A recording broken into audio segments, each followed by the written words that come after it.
Ben Goldsmith has revealed that his younger children see his late daughter Iris, who in 2019 tragically passed away in an ATV accident on the family farm aged 15, as a mythological creature and guardian angel.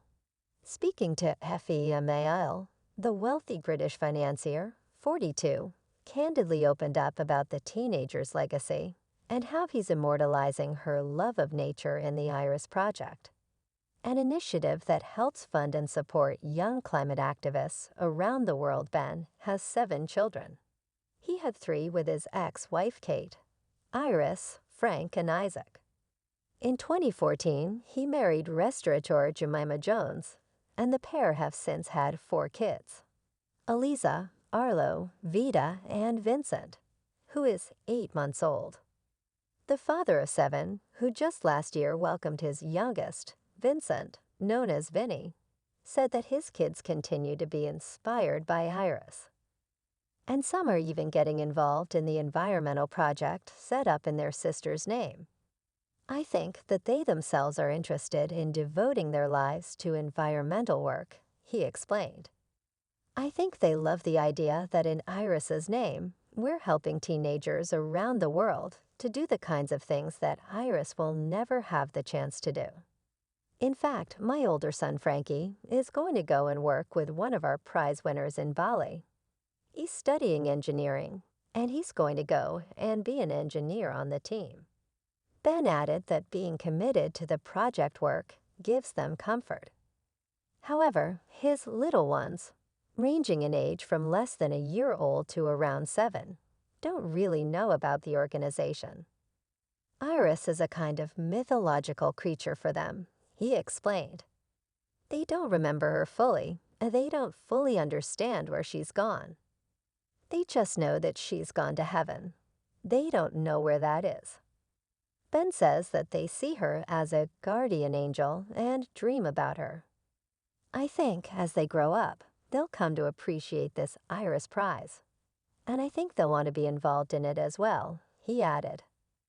Iris, a dazzling 15-year-old and the eldest of Ben's 7 children, died on his 280-acre Canwood farm estate in Somerset in July 2019. She was playing around in an off-road farm vehicle when it lost balance, flipped over, and pinned her to the ground. The friend who had been riding with her was unhurt, but the vehicle was too heavy for her to lift. By the time a distraught Ben, who was playing cricket with friends and family at Charterhouse Public School in Surrey, arrived an hour later, Iris had died.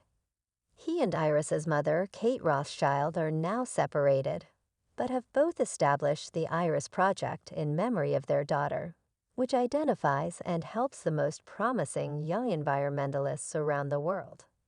The first 3 winners were awarded funding and mentorship last September. The author, who has recently released the book God is an Octopus, recounting his thoughts on grief and nature, says there is nothing he wouldn't give to see what Iris could have achieved herself.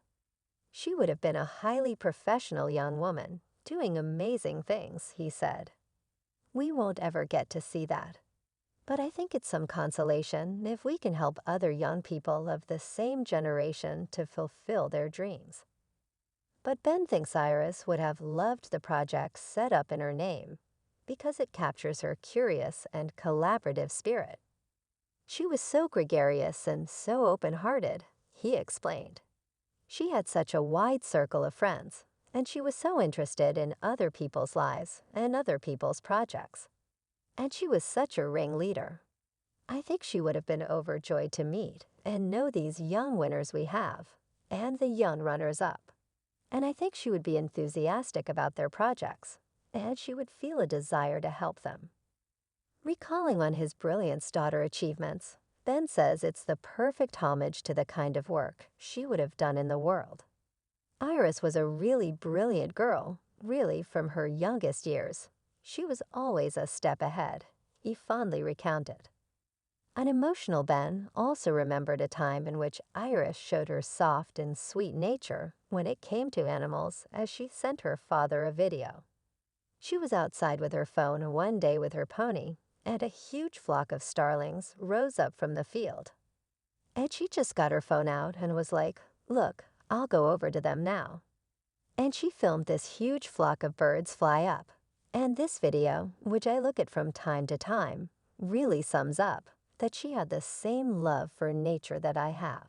She was like that from her youngest years, and if we found a grass snake, she was very happy to carry it. She was very gentle with animals. She was just a very connected child in terms of her relationship with nature. He continued, "I felt a strong conviction that she would go on to do great things.